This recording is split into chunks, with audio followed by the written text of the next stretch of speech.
시청자 여러분 안녕하십니까? VOA 뉴스투데이 시작합니다. 최근 북한 북부 지역에서 발생한 대규모 수해 사태로 유실된 주택 부지가 축구장 100개의 면적에 달하는 것으로 나타났습니다. 실제 복구까지는 적지 않은 시간이 걸릴 것으로 보입니다. 첫 소식 함지하 기자가 보도합니다. 북한 평안북도 의주군과 위화도 일대를 촬영한 지난달 28일 플래닛랩스의 위성사진입니다. 대규모 수해 복구 인력이 머무는 것으로 추정되는 파란색과 주황색 천막촌이 보입니다. 그 주변에선 인위적으로 깨끗하게 정리된 공터도 눈에 띕니다. 수해로 유실된 주택이 정리되면서 기존 건물이 있던 자리가 공터가 된 것인데 복구 작업이 진행 중인 정황으로 보입니다. 실제로 위화도 서쪽에 위치한 한 지점은 이전까진 수백 채의 주택이 자리한 곳이었지만 대규모 천막촌 등장과 함께 모든 주택이 사라지고 공터로 변해 있습니다. BOA가 의주군과 위화도 일대를 확인한 결과 이처럼 수해 직후까지만 해도 주택 등 건물이 남아 있었지만 최근 공터로 변한 지대는 최소 8곳으로 나타났습니다. 이들의 면적의 총합은 약 67만 제곱미터로 국제규격 축구장 100개 규모입니다. 다른 지역의 상황도 마찬가지입니다. 자강도 시중읍의 한 지점은 지난달 8일까지만 해도 주택단지가 형성돼 있었지만 이달 3일자 위성사진에선 공터만이 남아 있습니다. 앞서 김정은 국무위원장은 북한 수해로 인한 사망 실종자 규모를 1000에서 1500명으로 추산한 한국 언론 보도를 강하게 비난한 바 있습니다. 그러나 유실된 주택단지 면적이 넓다는 점과 여전히 수재민용 천막촌이 곳곳에서 발견된다는 점 등으로 볼 때 실제로 이번 수해로 인해 북한이 입은 피해가 크고 심각하다는 해석에 무게가 실립니다. 현재 대부분의 피해지대는 여전히 공터로 남아 있습니다. 이는 이재민이 정상적인 주거지를 되찾기까지 시일이 더 걸릴 수 있다는 점을 의미합니다. 상황이 이런데도 북한은 국제사회의 수해 복구 지원 제의에 응하지 않은 채 자력 해결 의지를 나타내고 있습니다. 이에 더해 최근 북한은 수해 책임을 물어 다수의 간부를 처형한 것으로 전해졌습니다. 한국국가정보원은 북한이 7월 말 평안북도와 자강도 일대에 발생한 수해의 책임을 물어 다수의 간부를 처형한 동향이 있어 예의주시하고 있다고 4일 밝혔습니다. 처형된 간부 중에는 당시 자강도의 노동당 책임비서 강봉훈이 포함됐을 가능성도 있는 것으로 전해졌습니다. 이와 관련해 미국 국무부 대변인은 5일 북한에서 공개 처형 건수가 계속 증가함에 따라 공포와 억압 환경이 심화하고 있다며 우려를 나타냈습니다.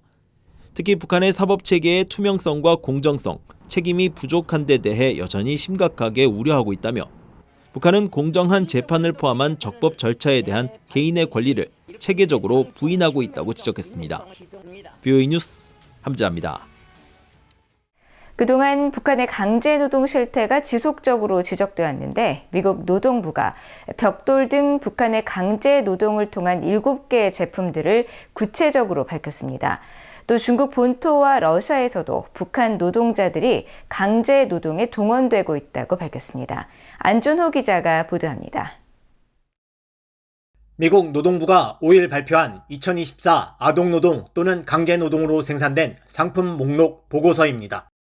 보고서는 북한이 강제노동을 통해 벽돌과 시멘트, 석탄, 금, 철, 섬유, 목재 등 7개 품목의 상품을 계속 생산하고 있다고 밝혔습니다. 또 중국 본토의 오징어 가공시설에서 1,000명 이상이 위구르족 등 박해받는 소수민족들이 강제노동에 투입되고 있다면서 북한 노동자들도 이런 노동에 투입되고 있다고 지적했습니다.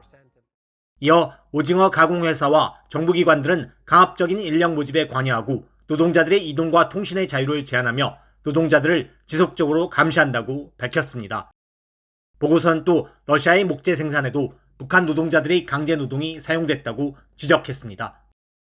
강제노동은 처벌의 위협 아래 비자발적으로 제공되는 모든 노동이나 용역을 뜻합니다. 국제사회는 강제노동을 현대판 노예의 일환으로 보고 엄격히 금지하고 있습니다. 앞서 유엔 인권 최고대표 사무소는 지난 7월 발간한 북한 강제노동 실태 보고서에서 북한의 제도화된 강제노동은 심각한 인권 침해에 해당한다고 지적했었습니다. 보고서는 특히 북한 주민들은 광범위하고 다층적인 강제노동 시스템을 통해 통제와 착취를 당하고 있다면서 이 시스템은 국민보다 국가의 이익을 위한 것이라고 지적했습니다. 이어 강제노동은 국가의 공짜 노동력의 원천이 되고 국가가 주민을 통제, 감시, 세뇌하는 수단으로 작용한다면서 북한 정부의 국제법에 반하는 모든 형태의 강제노동을 폐지하고 모든 형태의 노예제와 유사 관행을 철폐할 것을 촉구했습니다. 아울러 책임 규명을 위해 국제사회가 국제범죄를 저지른 것으로 의심되는 이들을 조사하고 기소할 것과 유엔 안전보장이사회가 이 상황을 국제형사재판소에 회부할 것을 촉구했었습니다. Forced labor in North Korea is extraordinarily serious. The North Korean regime relies on repressing, oppressing, and exploiting its own people in order to procure the funding needed to develop nuclear weapons, ballistic missiles, and to keep the elites of North Korea happy through access to hard currency and luxury goods from the outside world. 스칼라튜 사무총장은 그러면서 북한의 강제노동은 국내뿐 아니라 해외에서는 주로 중국, 러시아, 중동 세 곳에서 벌어진다면서 주로 건설과 벌목 현장, 섬유산업 등에 주로 파견된다고 지적했습니다. 이어 국제사회는 북한의 강제노동을 근절하기 위해 북한의 강제노동이 사용된 제품이 수입되는지 면밀히 살펴봐야 한다고 밝혔습니다. BOA 뉴스 안준호입니다. 폴란드와 체코 정부가 북한의 심각한 인권 침해 문제에 대해 우려를 표하면서 국제사회의 북한 인권 개선 노력을 지지한다고 밝혔습니다. 폴란드 외무부 대변인은 5일 한국 통일부가 북한의 납치와 억류, 강제실종 문제를 주제로 최근 개최한 공청회에 참석한 폴란드의 입장을 묻는 VOA의 논평 요청에 한반도 및 동아시아 주재 폴란드 외교관들은 남북 간 현안을 주시하고 있으며 북한 인권 문제는 한국 등 많은 이해 당사국뿐 아니라 국제사회의 관심사로 폴란드는 적극적인 입장을 취하고 있다고 밝혔습니다. 체코 외무부도 VOA에 북한의 인권 상황과 관련된 많은 주제는 다자 포럼이나 양자 포럼을 통해 체코가 관여해온 부분이며 체코는 북한 상황을 다루는 기회를 놓치지 않는다고 강조했습니다. 이어 체코는 악화하는 북한의 인도주의와 인권 상황, 조직적이고 광범위하며 중대한 인권 침해에 대한 추가 증거들에 대해 여전히 우려한다고 밝혔습니다. 미국 국무부 대변인은 오는 6일 기시다 우미오 일본 총리의 한국 방문과 관련해 미국과 한국, 일본 간의 강력하고 효과적인 삼국 관계는 공동의 안보와 공동의 이익에 매우 중요하다고 강조했습니다. 국무부 대변인은 4일 기시다 총리의 이번 방한에 대한 VOA의 논평 요청에 이같이 답하면서 민주주의에 대한 확고한 약속을 바탕으로 결속된 우리는 동맹인 한국, 일본과 세계에서 가장 시급한 도전 과제를 다루는 데 초점을 맞춘 긍정적이고 전향적인 의제를 갖고 있다고 밝혔습니다. 이어 기시다 총리는 미국의 특별한 친구였으며 우리는 그의 굳건한 파트너십과 비전 있는 리더십에 깊이 감사한다고 말하고 그의 리더십 아래 일본과 미국은 미일 동맹을 더 높은 차원으로 격상시키고 양국의 공동 가치와 이익을 증진하기 위해 어깨를 나란히 하는 진정한 글로벌 파트너십으로 발전시켰다고 밝혔습니다. 앞서 한국 대통령실은 3일 기시다 총리가 오는 6일부터 7일까지 한국을 방문한다고 발표했으며 기시다 총리는 오는 27일 실시되는 일본 집권 자민당 총재 선거에 불출마를 선언한 상태로 이번 방한이 총리로서는 마지막이 될 전망입니다. 캐나다 정부가 인도태평양 전략 강화를 위한 새로운 참여 증진 정책을 발표했습니다. 한국, 일본 등 인도태평양 국가들과의 관계 강화를 목표로 기관 간 협력과 연구에 기금을 지원한다는 계획을 담았습니다. 조상진 기자가 보도합니다. 캐나다 정부가 인도태평양 지역과의 연구 및 관계 강화를 위해 재정 지원을 포함한 인도태평양 참여 이니셔티브 IPEI를 공식 출범했습니다. 캐나다 외무부는 4일 보도자료를 통해 인도태평양 참여 이니셔티브는 캐나다 국민과 인도태평양 지역 파트너를 연결하는 데 목적이 있으며 캐나다의 지역 내 참여를 확대하고 전략적 파트너십을 구축하는 역량을 강화하는 것이 목표라고 밝혔습니다.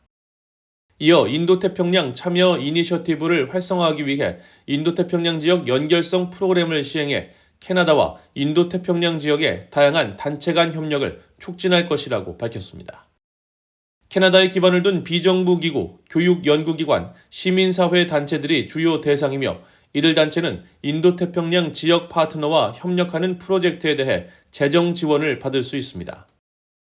지원 대상이 되는 캐나다 단체와 인도태평양 지역 단체는 회의와 토론, 문화행사, 교육 및 연구 활동 등에 필요한 경비를 프로젝트 기금에서 충당할 수 있게 됩니다. 또 인도태평양 장학금 및 펠로우십 프로그램을 통해 캐나다 연구자들의 해외 유학을 지원하고 인도태평양 관련 연구와 전문 지식 개발을 촉진해 캐나다와 영내 기관 간 연계를 강화할 것이라고 발표했습니다. 캐나다 정부는 그러나 이번 발표에서 북한과 미얀마에서의 활동에 대한 자금 지원은 여행 자제 권고에 따라 제한되며 중국과 협력하는 단체들에 대한 자금 지원도 제공하지 않을 것이라고 명확히 밝혔습니다. 캐나다는 이미 2022년에 인도태평양 전략을 발표하며 향후 10년간 중국과 북한을 포함한 영내 위협에 대응하고 한국과 일본 등 주요 파트너 국가들의 경제 안보 협력을 강화하겠다는 의지를 밝힌 바 있습니다. 특히 캐나다는 북한의 지속된 미사일 시험을 지적하면서 한국과의 협력을 통해 한반도 평화와 안정을 수호하고 북한의 해상 제재 위반을 감시하는 네온 작전을 계속 운영할 것이라고 강조했습니다. 또 한국, 일본과 협력해 광물, 수소, 청정에너지 분야의 협력을 강화하고 공급망 안정성을 확보할 계획이라고 밝혔습니다. 한국과 북한의 캐나다 대사를 겸임했었던 마리우스 그리니우스 전 대사는 4일 VOA와의 전화통화에서 이번 재정 지원 프로그램이 캐나다의 인도태평양 지역 내 관계와 참여를 크게 증진할 것이라고 평가했습니다. I think as relations go up to the next level, I would say coordinating their strategies in the bigger context of the idea of not just Asia Pacific, but to bring in the entire rest of the region around the Indian Ocean. 그리니우스 전 대사는 그러면서 전략 계획을 세운 뒤 이를 실행할 구체적인 행동 계획을 마련하는 것이 중요하다면서 이번 조치는 캐나다의 인도태평양 전략을 실질적 행동으로 옮기려는 중요한 단계라고 강조했습니다. VOA 뉴스 조상진입니다. 북한과 러시아의 무기거래 현장으로 지목된 북한 라진항에 며칠째 컨테이너가 대량으로 쌓이는 모습이 확인됐습니다. VOA가 플래닛랩스의 4일자 위성 사진을 살펴본 결과 지난달 30일까지 텅 비어있던 북한 전용 부두에 컨테이너가 쌓이기 시작해 부두 한 면을 가득 채운 장면이 포착됐습니다. 컨테이너는 약 150m 길이로 최소 60개, 최대 180개 정도가 쌓여 있는 것으로 분석됐는데 앞서 VOA는 지난달 29일 위성사진 분석을 통해 중국 전용 부두와 북한과 러시아 전용 부두 중간 지점 두 곳에서도 각각 컨테이너가 다량 적치된 모습을 확인해 보도했었습니다. VOA는 지난해 8월 이후 이곳에서 대형 선박이 포착된 이후 선박이 정기적으로 드나드는 장면을 확인해 보도하고 있는데 지금까지 집계된 선박의 수는 모두 20척으로 이들 선박이 실어 나른 컨테이너 수는 대략 12,000에서 14,000개인 것으로 추정됩니다. 이는 미국과 한국 정부가 최근 1년간 북한이 러시아에 보낸 컨테이너 개수를 추산한 것과 거의 근접한 수치로 앞서 로버트 캡키 국무부 동아태 부차관보는 지난 4일 북한이 지난해 9월 이후 약 16,000개 이상의 컨테이너를 러시아에 보냈다고 밝혔고 신원식 한국 국방부 장관도 지난달 8일 북한이 12,000개 이상의 컨테이너를 러시아에 보냈다고 밝혔었습니다. 조지 W. 부시 전 미국 대통령이 취임 후 설립한 부시 센터가 탈북민들을 초청해 리더십과 인권 옹호 역량 개발을 지원하기 위한 북한 인권 연수회를 개최했습니다. 부시 센터는 5일 보도자료를 통해 이번 북한 인권 연수회에 줄리 터너 미국 국무부 북한 인권 특사와 13명의 탈북민들, 북한 인권 관련 활동가들이 참여했다고 말했습니다. 부시 센터는 이날 행사 개최 취지를 묻는 VOA의 질문에 올해 연수회는 북한 인권법 제정 20주년을 앞두고 탈북민들이 북한 주민을 수호할 수 있는 역량을 개발하고 강화하기 위해 마련됐으며 탈북민들이 자유 북한을 위해 헌신하는 차세대 지도자가 될 수 있도록 돕기 위한 것이라고 강조했습니다. 부시센터는 탈북민들의 역량 강화를 위한 다양한 활동을 하고 있으며 특히 지난 2017년부터 북한 자유장학금을 통해 지금까지 모두 84차례에 걸쳐 35만 달러의 장학금을 탈북민 학생들에게 전달해왔습니다.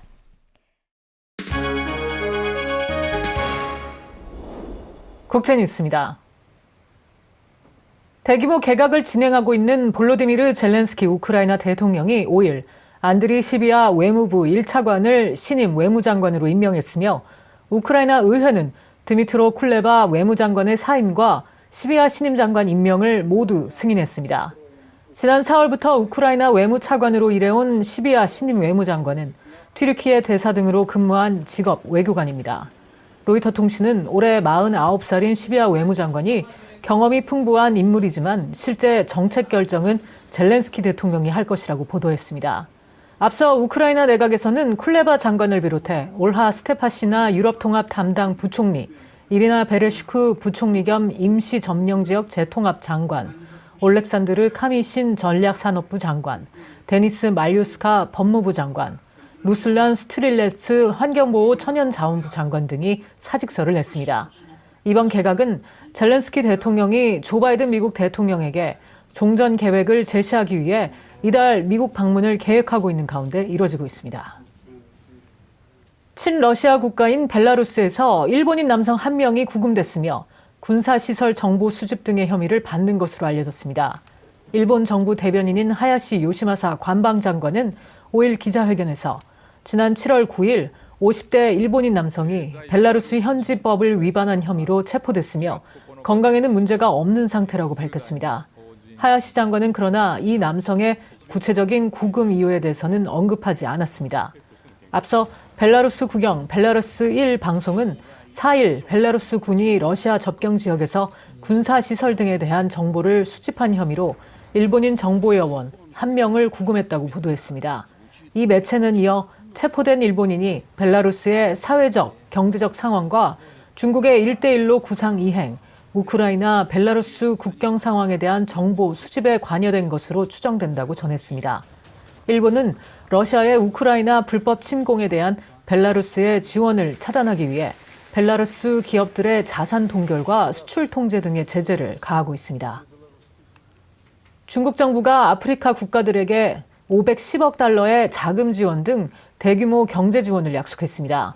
시진핑 중국 국가주석은 5일 베이징에서 열린 제9차 중국 아프리카 협력 포럼 FOCAC에 참석한 아프리카 국가 정상들에게 중국은 산업과 농업, 기반시설, 무역, 투자 분야에서 아프리카와 협력을 강화할 준비가 돼 있다며 이 같은 내용을 밝혔습니다.